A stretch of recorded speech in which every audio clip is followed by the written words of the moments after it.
I think it's probably time we have a little chat about the F1 2018 Hungarian Grand Prix. It's been a couple of days since the race, so we've had time to reflect, time to think. I've been busy, what a pain. More importantly, Channel 4, I can't wait next year to get Sky, some way or another in the UK. We have to get Sky, the only way to watch Formula 1 that will be, which is annoying.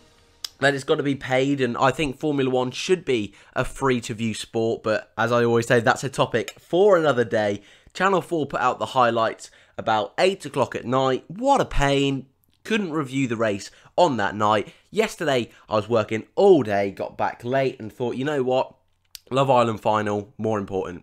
Okay, I'm going to give it to you straight, and you know what? I'm glad Love Island's out the way. That's another thing in my life I don't have to worry about, and we can get back to talking Formula 1. Now, I'm not usually a huge fan of the Hungarian Grand Prix. I'll come out and say it. It's one of those races that is known as Monaco without the barriers, and you can tell that on track. You definitely can. And in these new cars, these new generation of cars that are 2 years old now, it's one of those tracks that is uber difficult to overtake on. So going into this race, I'm not going to lie, I wasn't overly confident, but qualifying. What a qualifying session that was, and you know what? Going into it, we thought, you know what, Ferrari, they have got this, they have nailed this. Along with Red Bull, it was going to be a fight between Ferrari and Red Bull, who's going to get pole position. Mercedes, we all thought were going to be the third row, to be honest, but that's not what happened. Rain, on and off, made this session absolutely carnage. Ultimately, the two Force Indias out in Q1, Lance Stroll getting through. So that sort of tells you the sort of conditions we had going on here. Charles Leclerc out in Q1, Marcus Ericsson going through. So that really sets the tone. Stoffel Van Dorn also out in Q1, P15. Q2, Daniel Ricciardo out behind Fernando Alonso in P12. Hulkenberg also out in P13. In Q3, went both the Toro Rosso cars. A really good job from them. But the overall story of Saturday is that it wasn't Ferrari on top. It wasn't Red Bull on top. It was Mercedes with a 1-2. Where did that come from? Where on earth did a Mercedes 1-2 come from? All weekend, no one had any idea that they were going to be anywhere near the pace. And yet, a 1-2 with Kimi third and Sebastian fourth. No one saw that coming. Sainz 5th and Gasly 6th as well. I don't think anyone saw that coming either. So, a real carnage session, a great Saturday. And you know what? I went into the Sunday thinking we could actually have a really good race on our hands. And I sort of held back for a second thinking, you know what? This could be a really good race. Now, just thought I'd quickly mention now, today I'm going to go through in the race result order. It's been a couple of days. Can't remember everything exactly lap by lap, so I'm going to talk about each different driver. Sometimes we do it this way. It's just going to be easier for today's episode. So spoilers ahead for the race if you haven't seen it, but it's been a couple of days now, so I'm sure most of you have been able to. But just a spoiler warning as always. Right then, Lewis Hamilton, another win. He's on a bit of a run of form at the moment, is old Lewis. Great race in Silverstone, got driver of the day, got driver of the day in Germany, coming from 14th to win. A flat-out race today, smashed it from the off, straight the way, pretty much all the way to the checkered flag without any hindrance. 17 seconds ahead of second place.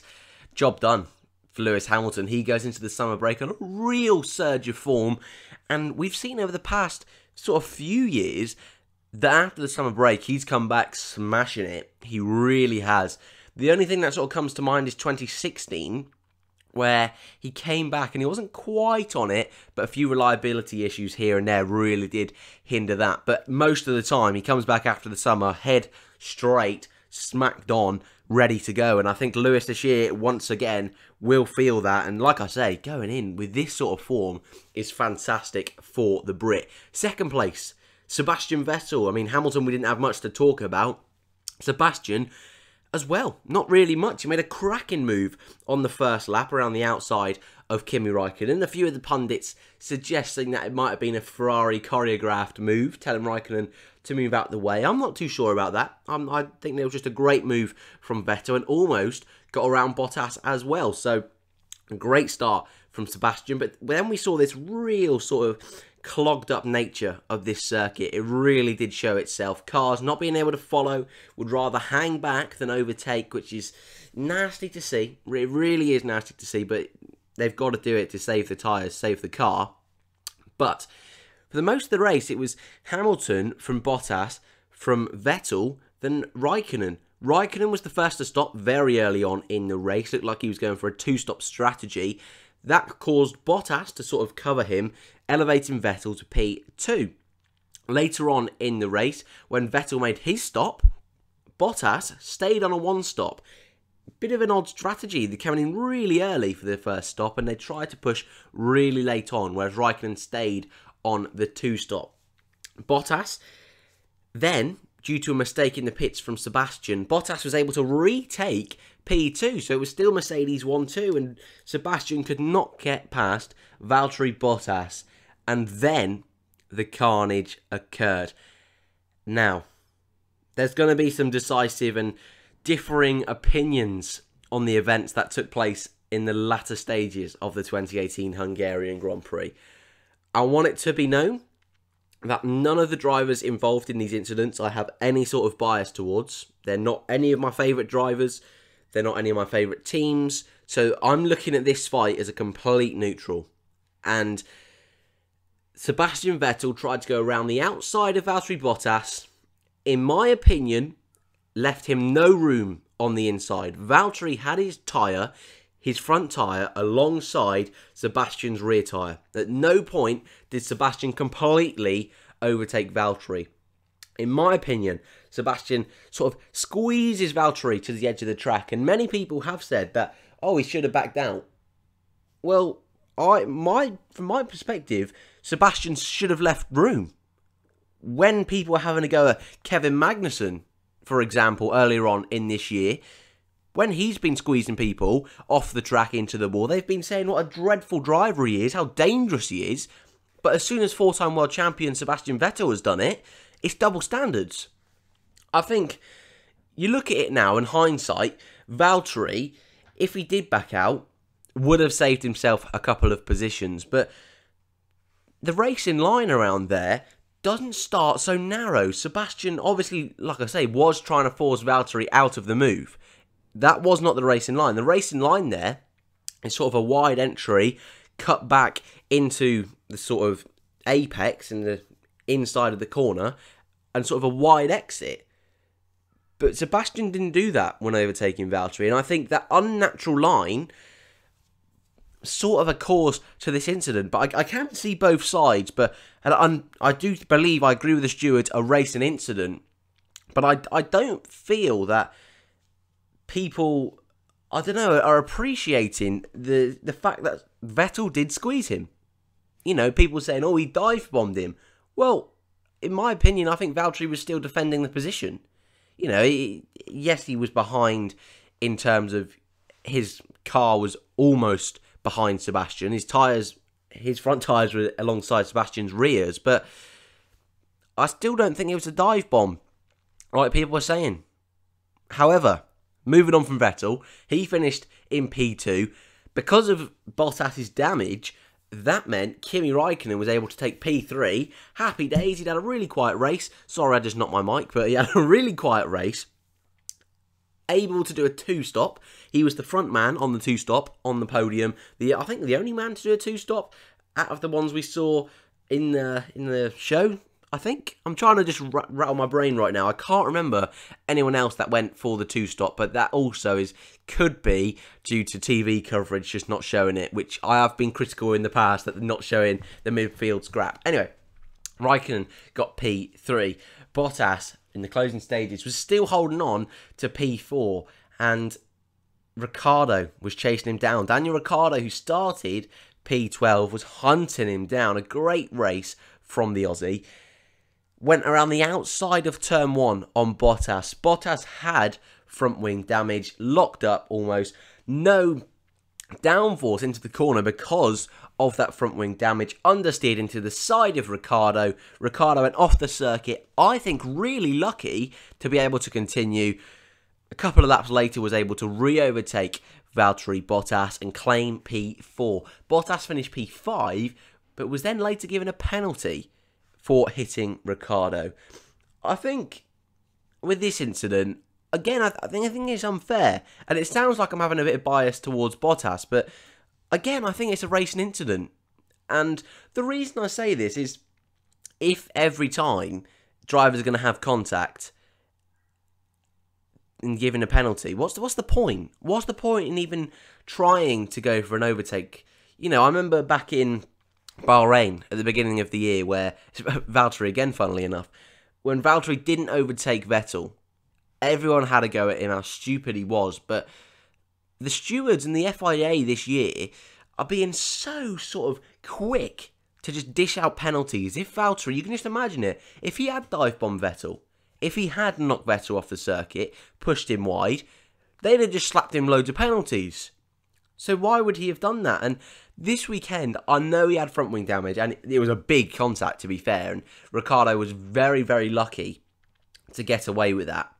And probably the stewards were under pressure because Bottas had the contact with Vettel as well, so they thought, oh, well, we should give it for one. But I still think both of them, in my opinion, were racing incidents. And I think this could be coming from a fact that I really don't want to turn this sport into a penalty sport. You know, I don't want it... I know it's a little bit of a comparison, but I don't want it to be like NASCAR, where every time there's a bit of debris on the circuit, they whack out a full safety car. I don't want it to be every time in Formula 1, where someone makes slight wheel banging, that we dish out penalties. I really don't want that to happen. I think we're almost in danger of that at the moment, and it's something that I've taken away from the Hungarian Grand Prix. Also, the fact that Magnussen kept his nose clean was refreshing to see, but Bottas, a difficult weekend. Another one that sort of got away from him. This could have been a P2, could have been a P3, ends up being a P5. Again, I wouldn't say he was unlucky as such, because arguably the two incidents could have been avoided, especially the first one. But that's racing. And I think the stewards definitely for the first one got the call right, that it was a racing incident. The second one, I'm not too sure. You know, I'm still 50-50, but I think Ricciardo, I've got to defend him here. He left a lot of room. A lot of room. But I think with Bottas's damage and so much understeer, that there's not really a lot he could have done.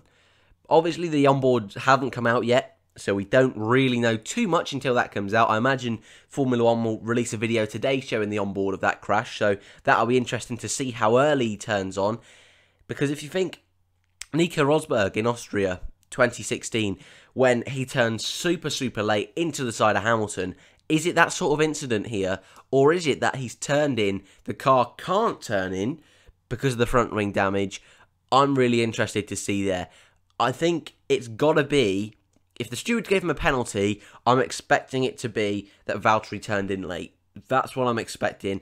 They can see the onboard, so from that perspective, Valtteri should have definitely had a penalty. But this is the sort of thing I'd love to know your opinions in the comments below right now, if you can. I might even, if I have time, do a question poll in the top right-hand corner. If you click that little I button, it'll say, should Valtteri have got a penalty? And then I'll just say overall. I'll say overall, should he got a penalty? If you think yes or no, click the button. Very interested to see that. Anyway, that is the top 5 pretty much. Ricciardo, I'll just quickly mention again, he finished P4. He had a really good race, starting P12, working his way through the field. Had a little bit of a kerfuffle with Sergio Perez on the opening lap. Perez cut the chicane and overtook Ricciardo. He then stayed in front of Ricciardo, didn't give the position back for a couple of laps. This angered Ricciardo. I think we can all agree with that. And due to the nature of this track and the fact that if you're stuck behind a driver, you can't get past them, your tyres are just going to be getting destroyed, getting munched. And the fact that Ricciardo couldn't get past the Force India just shows how difficult it was to overtake at this circuit. Force India were nowhere this weekend, and this wouldn't be the first time or the last time in the race that the Force India, despite having a bad weekend, would really shape the result of the race. Ricciardo, after that, was able to push on, go a little bit later than most drivers, overcut some drivers, then able to just slice his way through the field as best he could, all the way up to P5 until the Bottas-Vettel contact, where he was then able to overtake Bottas as well. Right, that's the top 5 done. That's the big 3 teams done out of the ones that finished. Max Verstappen didn't finish. We'll talk about that a little bit later on. P6. Pierre Gasly started P6, ended the race P6. A great job from the Frenchman once again. And it reminded me very much of his Bahrain drive, this one. And I gave him driver of the day in Bahrain. And the reason so is not just the position itself, but the fact that where he was on the grid in terms of other teams, the question wasn't really about, oh, can he move forward? You know, starting P6. It wasn't about, can he get P5? Can he get P4? It was more about, would he be able to hold off the guys behind? And that was what I was really interested to see. Would he be able to keep in P6? But not only was he able to keep in P6 the entire race, he was able to comfortably outperform everyone else behind him. He was the only guy, except the Mercedes, Ferrari and Red Bull, that finished on the lead lap. Now, we had a couple of virtual safety cars, but that's it. That is it. Pierre Gasly was on the lead lap, which I know on this circuit it can be a little bit of a misleading sort of statistic, but at the end of the day, 13 seconds behind Valtteri Bottas, 20 seconds behind Daniel Ricciardo. They're the same sort of gaps between Vettel and Hamilton. That really shows you the pace of Pierre Gasly this weekend. Another sublime drive from the Frenchman, and he's really becoming, I don't want to say one of my favourite drivers, but one of the drivers I'm most impressed with so far this season, really outperforming the car he's in, I believe. This has been a track in the past few years that Honda have gone well at. I believe it was last year that Alonso finished in P5 here, so not quite as good as the McLaren result, but Toro Rosso arguably a little bit of a less well-budgeted team, you know, a less privileged team than McLaren. So another result like this for Gasly, 8 points in the bag, is a really solid job. And on a day where Hartley wasn't able to convert his first ever Q3 performance, mainly because of the Force India, we'll talk about that in a minute, but Gasly, once again, a contender for driver of the day, for sure. Really, really impressed with him. P7, Kevin Magnussen, a quiet day, to be perfectly honest with you. Had a great fight with Daniel Ricciardo, both of them keeping it clean. It was refreshing to see, actually, Kevin Magnussen being clean. And you know what? We have noticed in the past that against the big boys, he can be a little bit feisty. Against the Ferraris, they're just allowed through. But everyone else, he puts up a bit of a fight, and that was no sort of difference with Daniel Ricciardo. Put up a great fight. Eventually was taken on the outside of turn 3. Great move from Ricciardo. Magnussen, really impressed with him this weekend, I was. And I've been very critical of Magnussen over the past couple of years. I think he's definitely got cracks in his performances. He really does. And I don't think he'll ever get that Ferrari drive because of the fact that he has these little moments that are so stupid, so idiotic, so dangerous to drivers. He's almost a little bit hot-headed, I'd say, if I'm being perfectly honest. But he's been pretty clean this year on the majority, on the whole. In practice, there's been some horrendous things. Off the top of my head, I think of that incident with Charles Leclerc, it was, in Azerbaijan, as one that sticks out. Oh no, it was Leclerc actually, I'll tell a lie. It was Leclerc in Spain where he squeezed him up against the pit wall. It was then Gasly in Azerbaijan where he tried to squeeze him up against the wall. Both of them in practice. So Magnussen, I don't know why he has these tendencies to be a dangerous driver all of a sudden, but this weekend, a solid job from Magnussen, P7, 6 points for Haas. That's a good job from him. Right then, now we get into the talk about the Force Indias. Now, Carlos Sainz, Romain Grosjean. Actually, no, Carlos Sainz, Brendan Hartley, Nico Hülkenberg were all inside the top 10. They were leading the likes of Alonso, Grosjean, Van Dorn, both the Force Indias, Ericsson.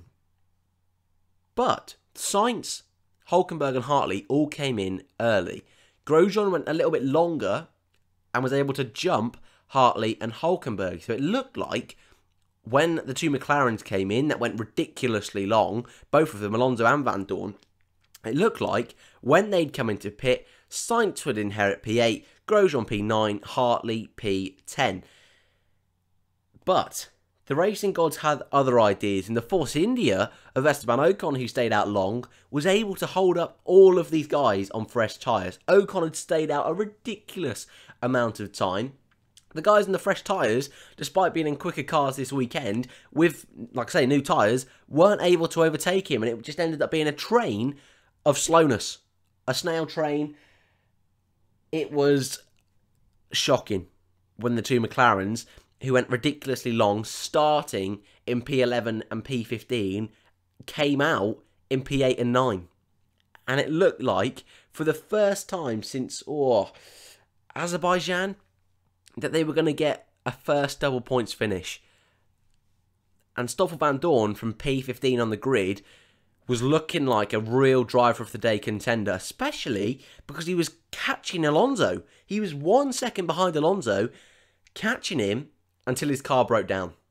Until Van Dorn's car broke down. His best race of the season so far, full stop, his car broke down. You could hear on the team radio he was absolutely gutted. And you know what? I was gutted for him, actually. Really, really impressing this weekend. Many people up and down the grid. And he's a track that Alonso's excelled in over the years. So it was nice to see that Van Dorn was really giving him a run for his money. But the racing gods this time, once again, not shining down on Stoffel Van Dorn. He was out. Sainz was then able to go up to P9. Grosjean P10. Hartley out of the points. Let's go through the rest of the grid. Nico Hülkenberg, a really quiet weekend. Started in P13 behind Daniel Ricciardo. Ended P12. Don't even think I saw any TV coverage at all of Nico Hülkenberg. After a great race in Germany, caught out by the wet and caught out this weekend by the fact that you couldn't overtake. I think that's the same story with a lot of guys up and down the grid.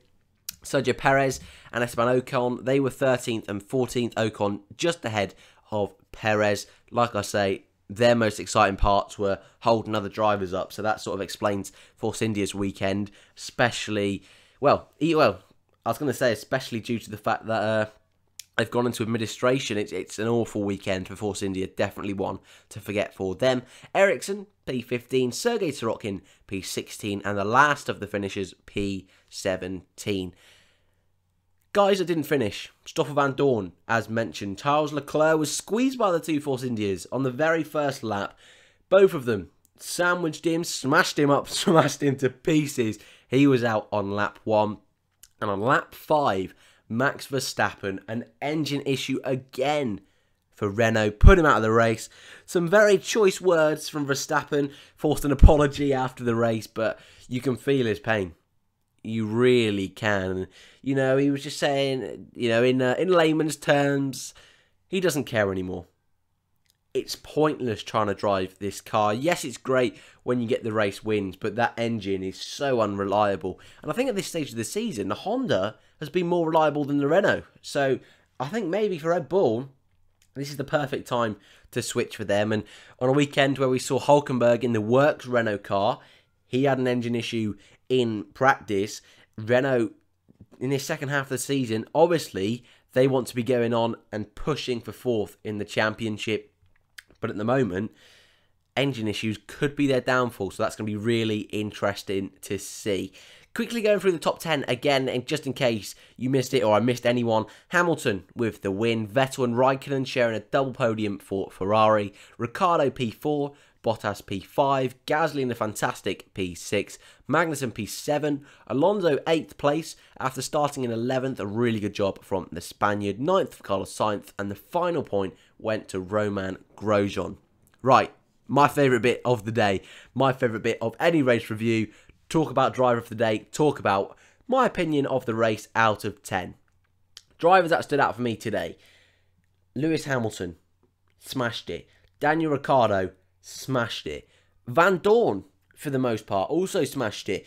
And I'm going to go with the record on this channel of 4 potential drivers of the day, in my opinion. And that 4th one is Pierre Gasly. And any of those 4 would be the ones I'd give it to. I think Van Dorn you can't, because he didn't make it to the end. And he still had a fair bit to go in that race. And it could have been very easily that he dropped off in his pace later on. But if he had finished, if he'd got past Alonso, which it looked like he was going to do, that would have been Van Dorn driver of the day for me. Hamilton, I'm not going to give driver of the day to. I'm not going to give driver of the day to Lewis Hamilton, mainly because he didn't really have to do a fat lot. And the gap between him and Vettel, obviously, is diluted a bit because of the contact between Vettel and Bottas. Ricciardo and Gasly. It's between those two for sure. And although Ricciardo's drive was great from P12, I always think that he's in such a quick car, doing the overcut. Yes, it's great seeing a car come from the back. We've seen that so many times this year. But I think as well, the gap between the top 3 teams and the rest of the field, if you're not able to get up there, then that's more of an issue than it is fantastic that you've been able to do it, in my opinion. So, for the second time this year, I'm going to give driver of the day to Pierre Gasly. Like I said, finishing on that lead lap, for me, that is something really, really special. And to be so far ahead of everyone else in that midfield is impeccable. And it was almost like, you know, this year we say we've got Formula A, Formula B. You know, we say that Formula A is Mercedes, Ferrari, Red Bull. Formula B is everyone else. But today, Gasly really seemed to be almost in that Formula A rather than the Formula B, which is just outstanding from the Frenchman. He's gone under radar, or under the radar this weekend, I think, but really, really impressed me once again this weekend. So Pierre Gasly is my driver of the day. And out of 10 this race, going into it, I expected a pretty low score, probably the lowest score of the year so far. And I think that's what we got. Although it was a little bit spicy at the end, as a whole, it was really painful to see no one overtaking. At the halfway point, it really didn't look anything too special.